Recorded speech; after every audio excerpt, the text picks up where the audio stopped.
భారతదేశ రాజ్యాంగ పరిరక్షణ కాంగ్రెస్ పార్టీ ప్రాథమిక బాధ్యతగా ఈ రోజుల్లో ఉంది. బీజేపీ సామ్రాజ్యవాద దృక్పథం, బీజేపీ రాజకీయ స్వార్థం ఈరోజు బీజేపీని పతనం వైపు నెడుతున్న పరిస్థితి. రాజ్యాంగ వ్యతిరేక శక్తిగా ఈరోజు బీజేపీ అవతరించడం అనేది చాలా ప్రమాదకరమైన అంశం.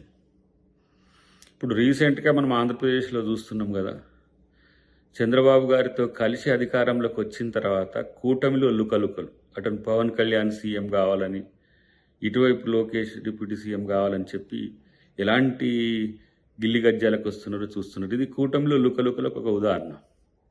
సో చంద్రబాబుతో కయ్యం అనేది టోటల్గా బీజేపీ ప్రభుత్వం యొక్క ఉనికికే ప్రమాదం అని తెలిసిన తర్వాత తగ్గుతున్న పరిస్థితి ఉన్నప్పటికీ కూడా పవన్ కళ్యాణ్తో తను ముందుకు వెళ్ళి ఏ విధంగా టీడీపీని పక్కన నెట్టాలనే వ్యూహం నిరంతరం ఆలోచిస్తూనే ఉంటుంది.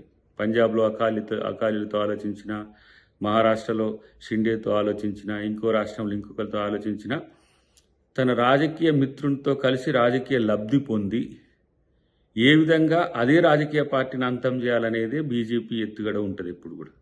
కాబట్టి వాళ్ళు జాగ్రత్తగానే ఉన్నారు. ఇప్పుడు బీజేపీకి ఆ ప్రమాదం కూడా భవిష్యత్తులో ఉంటుంది.